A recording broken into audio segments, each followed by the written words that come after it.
ঘটনাটি যেভাবে লেখা আছে আমি আপনাদেরকে সেভাবেই পড়ে শোনানোর চেষ্টা করছি। নাম শাহাদত মোল্লা। আমাদের পাশের গ্রামেরই মানুষ। বয়স হবে 40-এর কাছাকাছি।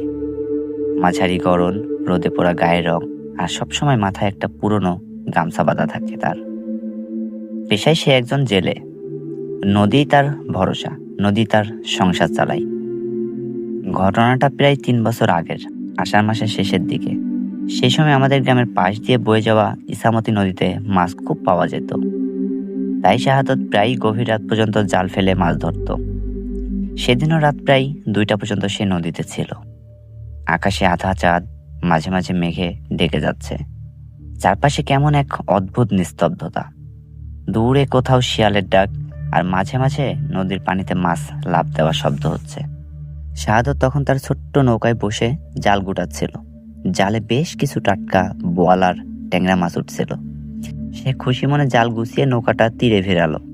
নদীর ঘাট থেকে তার বাড়ি যেতে প্রায় আধা ঘন্টা সময় লাগে। মাঝখানে একটা বড় শ্মশান আর একটা পুরনো বটগাছ পড়ে। গ্রামের লোকজন রাতে এই পথ এড়িয়ে চলে। অনেকে বলে এই বটগাছের কাছে নাকি অদ্ভুত সব ঘটনা ঘটে, কিন্তু শাহাদত এসব বিশ্বাস করত না। সে প্রায় সেই পথেই যাতায়াত করত। সেদিনও কাঁধে মাছ ভর্তি ঝুড়ি তুলে সে হাঁটা শুরু করলো গ্রামের বাড়ির দিকে। প্রথম দিকে সবকিছুই স্বাভাবিক ছিল। কাদামাটির সরু রাস্তা, দুপাশে ধান ক্ষেত, বাতাসে কাঁচা ধানের গন্ধ। হাঁটতে হাঁটতে যখন সে শ্মশানের কাছে পৌঁছালো, তখন হঠাৎ তার মনে হলো চারপাশটা কেমন অস্বাভাবিক চুপচাপ। সাধারণত এই সময় ঝিঝি পোকার শব্দ শোনা যায়, কিন্তু সেদিন একটাও শব্দ ছিল না। সে একটু থামলো, চারিদিকে তাকালো। হঠাৎ তার কানে এলো পায়ের শব্দ। টুপটুপ টুপটুপ করে পায়ের শব্দ শুনতে পাচ্ছে সে। মনে হলো যেন কেউ তার পেছনে হাঁটছে। শাহাদত ঘাড় ঘুরিয়ে তাকালো, কিন্তু পেছনে কেউ নেই, শুধু ফাঁকা রাস্তা আর কুয়াশার মতো হালকা ধোয়া। সে ভাবলো হয়তো যে শব্দটা শুনেছি, হয়তো আমার ভুল এটা। আবার হাঁটা শুরু করলো, কিন্তু এবার শব্দটা আরো পরিষ্কার শোনা গেল। টুপটুপ টুপটুপ শব্দ। এবার মনে হলো যেন ঠিক তার পেছনে কেউ হাঁটছে। শাহাদতের বুকের ভেতরটা কেমন ধরফর করে উঠল। তবুও সাহস করে সে পিছে তাকালো, কিন্তু কেউ নেই। সে তখন একটু দ্রুত হাঁটতে শুরু করলো। শ্মশান পেরিয়ে যখন সে ওই পুরনো বটগাছের কাছে এলো, তখন হঠাৎ একটা অদ্ভুত ঘটনা ঘটল। গাছের ডাল থেকে যেন কিছু একটা নড়ল। শাহাদত থমকে দাঁড়ালো। চাঁদের আলোয় সে দেখলো গাছের একটা মোটা ডালে কেউ বসে আছে। প্রথমে সে ভেবেছিল হয়তো কোনো মানুষ হবে, কিন্তু কয়েক সেকেন্ডের পরেই তার শরীরের রক্ত যেন হিম হয়ে গেল। ওটা মানুষ ছিল না। ওটার পা দুটো অস্বাভাবিক লম্বা আর উল্টো দিকে ঝুলে বসে আছে। চুলগুলো নিচে ঝুলে প্রায় মাটিতে লেগে যাচ্ছে। আর সবচেয়ে ভয়ঙ্কর ছিল ওটার চোখ। চাঁদের আলোয় সেই চোখ দুটো অস্বাভাবিক লাল। শাহাদত তখন একদম স্থির হয়ে গেছে, তার গলা শুকিয়ে কাঠ। হঠাৎ সেই জিনিসটা ধীরে ধীরে গাছ থেকে নিচে নামতে লাগলো, কিন্তু নামার ভঙ্গিটা ছিল অস্বাভাবিক, মানুষের মতো না, যেন কোনো প্রাণী ডাল বেয়ে নেমে আসছে। মাটিতে নামার পর সেটা একদম সোজা হয়ে দাঁড়ালো। তারপর ধীরে ধীরে শাহাদতের দিকে তাকালো। শাহাদত স্পষ্ট শুনতে পেল এক অদ্ভুত গলা, মাছ দে, মাছ দে। গলাটা ছিল ভাঙা, কর্কশ, যেন অনেক দূর থেকে আসছে। শাহাদতের হাত কাঁপতে শুরু করলো। সে কোনো রকম বলল, কে কে তুমি? কিন্তু কোনো উত্তর এলো না, বরং সেই জিনিসটা ধীরে ধীরে তার দিকে এগিয়ে আসতে লাগলো। প্রতিটা পা ফেলার সাথে সাথে মাটিতে কেমন খসখস শব্দ হচ্ছিল। শাহাদত তখন ভয় পেয়ে মাছ ভর্তি ঝুড়িটা মাটিতে রেখে পিছিয়ে যেতে লাগলো। কিন্তু হঠাৎ সে অনুভব করলো কেউ যেন তার কাঁধে শক্ত করে হাত রাখলো। হাতটা ছিল বরফের মতো ঠান্ডা। সে চিৎকার করতে চাইলো, কিন্তু গলা দিয়ে কোনো শব্দ বের হলো না। তারপর সে অনুভব করলো সেই ঠান্ডা হাতটা তার গলা চেপে ধরেছে। চোখের সামনে সবকিছু ঝাপসা হয়ে যাচ্ছিল। শেষ শক্তিটুকু দিয়ে সে ঝুড়ি থেকে একটা বড় বোয়াল মাছ তুলে সেই জিনিসটার দিকে ছুঁড়ে মারল। মাছটা গিয়ে ঠিক তার গায়ে লাগলো। তারপরই এক অদ্ভুত ঘটনা ঘটলো। সেই জিনিসটা হঠাৎ কেমন একটা কর্কশ চিৎকার করে উঠল। চিৎকারটা এত ভয়ঙ্কর ছিল যে আশেপাশের কুকুরগুলো একসাথে ডেকে উঠল। শাহাদত তখন আর কিছু না ভেবে দৌড় দিল। সে দৌড়াতে দৌড়াতে বাড়ির উঠোনে গিয়েই ধপ করে পড়ে গেল। তার স্ত্রী আর পাশের বাড়ির লোকজন ছুটে এলো। অনেকক্ষণ পর যখন তার জ্ঞান ফিরল, তখন সে কাঁপতে কাঁপতে পুরো ঘটনা বলল। পরের দিন সকালে কয়েকজন মিলে শাহাদতকে নিয়ে ওই জায়গায় গেল। বটগাছের নিচে গিয়ে সবাই অবাক হয়ে গেল। মাটিতে শাহাদতের ঝুড়ি পড়ে আছে, আর তার আশেপাশে ছড়িয়ে আছে মাছের আঁশ আর রক্তের মতো কিছু দাগ। কিন্তু সবচেয়ে অদ্ভুত ছিল মাটির ওপর থাকা কয়েকটা পায়ের ছাপ। সেগুলো মানুষের পায়ের মতো, কিন্তু আঙ্গুলগুলো ছিল উল্টো দিকে ঘোরানো। গ্রামের বয়স্করা তখন বলতে লাগলো, ওই বটগাছের কাছে বহু বছর আগে এক জেলে নাকি ডুবে মারা গিয়েছিল। তারপর থেকেই মাঝে মাঝে গভীর রাতে জেলেদের সামনে সে নাকি দেখা দেয় আর মাছ চাই। শাহাদতের পর থেকে আর কখনো গভীর রাতে ওই পথে যায় না। আজও যখন গ্রামের লোকজন সেই বটগাছের পাশ দিয়ে যায়, তারা একটু থেমে চারিদিকে তাকায়, কারণ অনেকেই বলে নীরব রাতের মধ্যে কখনো কখনো সেখানে এখনো একটা ভাঙ্গা গলা শোনা যায়, মাছ দে, মাছ দে। তো লিসেনার্স, এই ছিল আমাদের প্রথম ঘটনা। আমরা চলে যাব আমাদের পরবর্তী ঘটনায়। তবে চলে যাওয়ার আগে ছোট্ট একটি রিকোয়েস্ট, যারা এখনও আমার চ্যানেলটি সাবস্ক্রাইব করেননি, দয়া করে আমার চ্যানেলটি সাবস্ক্রাইব করবেন, আমাকে উৎসাহিত করবেন যেন আমি আপনাদেরকে ভয়ঙ্কর গল্পে শোনাতে পারি। তো বেশি দেরি করবো না, বেশি কথা বাড়াবো না, আমরা চলে যাব আমাদের পরবর্তী ঘটনায়। চলুন চলে যাওয়া যাক আমাদের পরবর্তী ঘটনায়।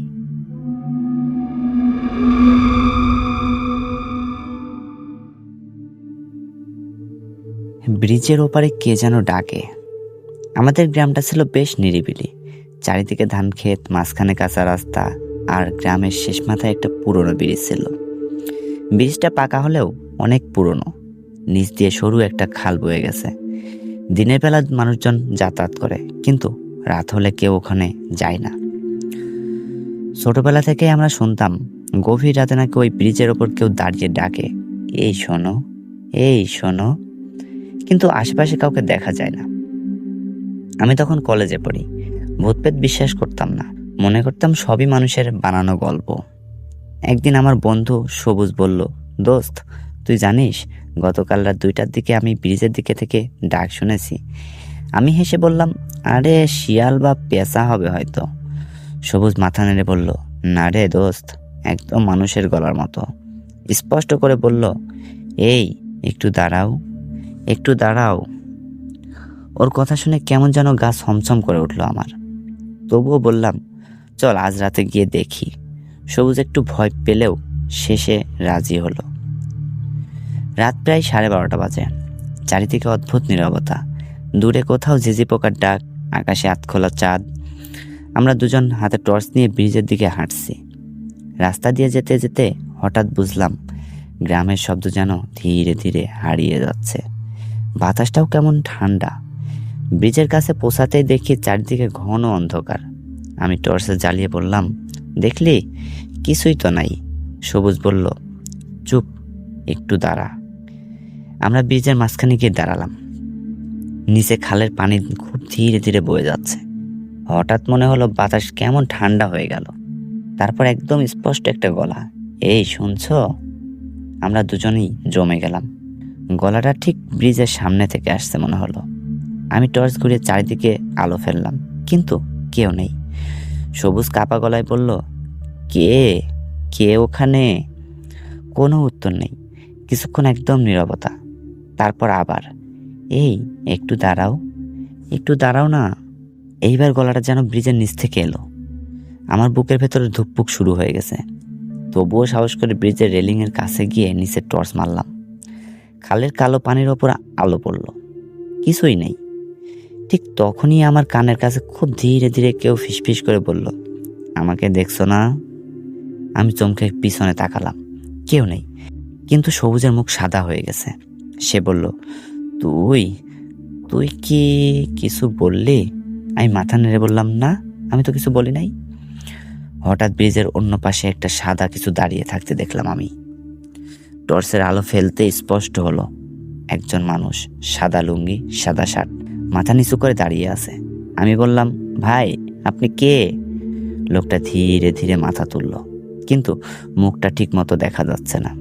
সে শান্ত গলায় বলল, তোমরা কি আমাকে বাড়ি পৌঁছে দেবে? সবুজ আমার হাত চেপে ধরল। আমি বললাম, আপনার বাড়ি কোথায়? লোকটা ব্রিজের নিচে খালের দিকে আঙ্গুল দেখালো। ওইখানে। আমরা দুজন একসাথে তাকালাম। খালের কালো পানি ছাড়া ওখানে কিছুই নেই। আবার যখন সামনে তাকালাম, লোকটা নেই, একেবারেই নেই। ভয়ঙ্কর সত্য, আমরা আর এক মুহূর্ত দাঁড়াইনি ওখানে। দৌড়ে বাড়ি চলে এলাম। পরের দিন সকালে গ্রামের এক বয়স্ক চাচাকে সব বললাম। তিনি কিছুক্ষণ চুপ করে থাকলেন, তারপর ধীরে ধীরে বললেন, তোরা যাকে দেখেছিস সে কিন্তু মানুষ না। আমাদের বুক ধক করে উঠল। চাচা তখন আমাদেরকে সব বলল। প্রায় 10 বছর আগে এক লোক গভীর রাতে ওই ব্রিজ পার হচ্ছিল। হঠাৎ পা পিছলে খালে পড়ে যায়। তখন খালে পানি ছিল অনেক। লোকটা অনেকক্ষণ সাহায্যের জন্য ডাকছিল, এই কেউ আসো, এই কেউ আসো, আমাকে বাঁচাও, আমাকে বাঁচাও। কিন্তু গভীর রাত হওয়ার কারণে কেউ ওখানে ছিলও না, কেউ শোনেনি। সেইখানে সে ডুবে মারা যায়। তার লাশ পাওয়া গিয়েছিল 2 দিন পরে। চাচা শেষ কথাটা খুব আস্তে বললেন। তারপর থেকে মাঝে মাঝে গভীর রাতে ব্রিজের ওপর কেউ দাঁড়িয়ে ডাকে, এই একটু দাঁড়াও, এই একটু দাঁড়াও। কারণ সে এখনো মনে করে কেউ তাকে বাঁচাতে আসবে। এই ঘটনার পর আমরা আর কখনো রাতে ওই ব্রিজের কাছে যাইনি। কিন্তু কয়েকদিন পরে আরেকটা অদ্ভুত ঘটনা ঘটল। এক রাতে হঠাৎ ঘুম ভেঙে গেল আমার। কেন জানি জানালার দিকে তাকালাম। দেখলাম দূরে ব্রিজটা অন্ধকারে দাঁড়িয়ে আছে। আর মনে হলো খুব দূর থেকে একটা পরিচিত গলা ভেসে আসছে, এই শুনছো, এই শুনছো।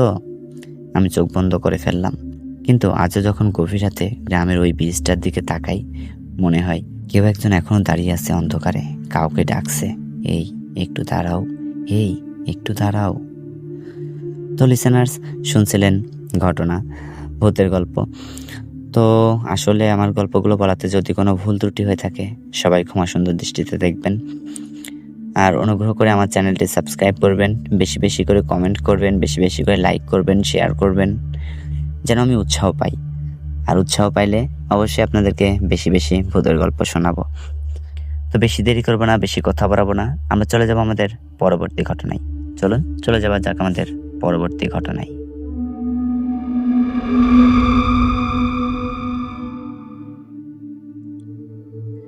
আমাদের গ্রামটা বড় না, কিন্তু চারপাশে বিল, ঝোপঝাড় আর পুরনো বটগাছ আছে। গ্রামে অনেকের মুখে গল্প শোনা যায়, বিশেষ করে রাতের গল্প।